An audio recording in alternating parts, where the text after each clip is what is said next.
Once we realized it was a community problem that needs a community solution for kids, sleeping on the floor in dangerous situations, we knew we wanted to get involved, and we knew we had to make a difference. It takes a village to raise a child, and I wanted to be part of that village for other moms who have kids that are in dire situations. I think bedlessness is a problem that the community needs to stand up to solve, so we wanted to be a part of the community. It's just something we wanted to look into, and just touched our hearts, and we realized that in our town there was a need, and so we looked into it more, and here we are. He said children were asking for beds for Christmas, and it shocked my world. I didn't understand that was a thing in the life I was living. And so it stuck with me all these years, and I was speaking with one of my coworkers, and she watched a video and mentioned Sleep in Heavenly Peace.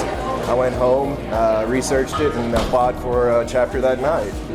And Susan was acquainted with Sleep in Heavenly Peace through a friend that she knew for many, many years, Larry Guthrie in Wisconsin, and she was following him on Facebook.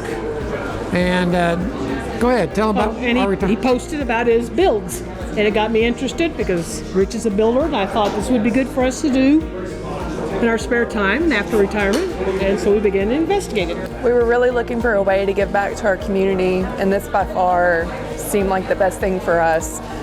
We have a 5-year-old, and to think about a kid sleeping on the floor, it just blew my mind. So we're really excited. So I have a responsibility as a Black woman, as a person of faith, to not only give back to the community I belong in, but to the community that I belong in as a race, as a faith. So it's super personal to me, to my husband, to my Black son. I want him to grow up and watch me not abandon where we come from, right? That's important. So one of my motivations is I was a police officer, so I had the ability to see unfortunate situations on a daily basis. So anything I can do to help the kids in need that can find themselves in a difficult situation, something that they're dealing with, anything we can do to get them out of that is something I want to be involved with.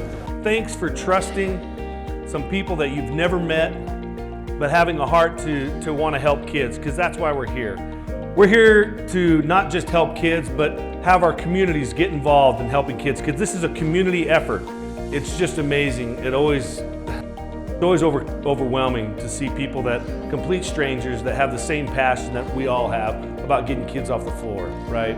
Just know you're not alone. I guess that's the biggest thing, is that's why we want you to know it's a family. We're ready. We are excited. We're going to do this. We're going to build some beds and get some kids off the floor. It's a strong support for everybody. It's not just a one-person thing, it's a family. Yes, it feels really family-oriented. When there's any questions, it's available. The resource is unbelievable. I've never seen anything like it. So and set up so good and so simple. Absolutely. Yeah.